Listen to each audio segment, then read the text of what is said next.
October മാസം പുണർന്ന നക്ഷത്രക്കാർക്ക് വളരെ നിർണായകമാണെന്ന് മനസ്സിലാക്കുക. മാസത്തിന്റെ ആദ്യ പകുതിയിൽ ചില ഗ്രഹങ്ങളുടെ ചലനങ്ങൾ ജീവിതത്തിൽ ശക്തമായ സ്വാധീനം ചെലുത്തുന്നതാണ്. സൂര്യൻ കന്നി രാശിയിൽ നിന്ന് ഒക്ടോബർ 17 തുലാം രാശിയിലേക്ക് മാറുന്നുണ്ട്. തുലാം രാശി സൂര്യന്റെ നീചരാശിയായി കണക്കാക്കപ്പെടുന്നു. അതിനാൽ ഈ മാറ്റം പല രാശിക്കാർക്കും പ്രതികൂലമായ ഊർജത്തെ സൂചിപ്പിക്കുന്നു. ഈ കാലയളവിൽ പ്രധാനപ്പെട്ട തീരുമാനങ്ങൾ എടുക്കുമ്പോൾ കൂടുതൽ ശ്രദ്ധയും ജാഗ്രതയൊക്കെ ആവശ്യവുമാണ്. രാഹു കുംഭൻ രാശിയിലും കേതു ചിങ്ങൻ രാശിയിലും തുടരുന്നുണ്ട്. ഈ ഗ്രഹങ്ങളുടെ സ്വാധീനം നിങ്ങളുടെ ജാതകത്തിലെ മറ്റ് ഗ്രഹങ്ങളുടെ സ്ഥാനങ്ങളെ ആശ്രയിച്ചായിരിക്കും.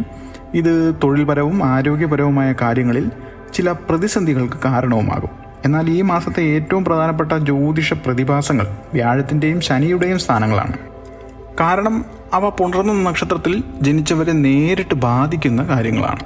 പുണർന്ന നക്ഷത്രം മിഥുനം, കർക്കിടകം എന്നീ 2 രാശികളിലായി വ്യാപിച്ചു കിടക്കുന്നതാണല്ലോ. അതുകൊണ്ട് ഈ 2 രാശിയിൽപ്പെട്ട പുണർന്ന നക്ഷത്രക്കാർക്ക് ഗ്രഹങ്ങളുടെ സ്വാധീനം വ്യത്യസ്തമായാണ് ഭവിക്കുന്നത്. ഈ മാസത്തിലെ ഗ്രഹസ്ഥാനങ്ങളെക്കുറിച്ച് കൂടുതൽ ആഴത്തിൽ വിശകലനം ചെയ്യുമ്പോൾ ഈ വ്യത്യാസങ്ങൾ വ്യക്തമായി മനസ്സിലാക്കാൻ സാധിക്കുന്നതാണ്.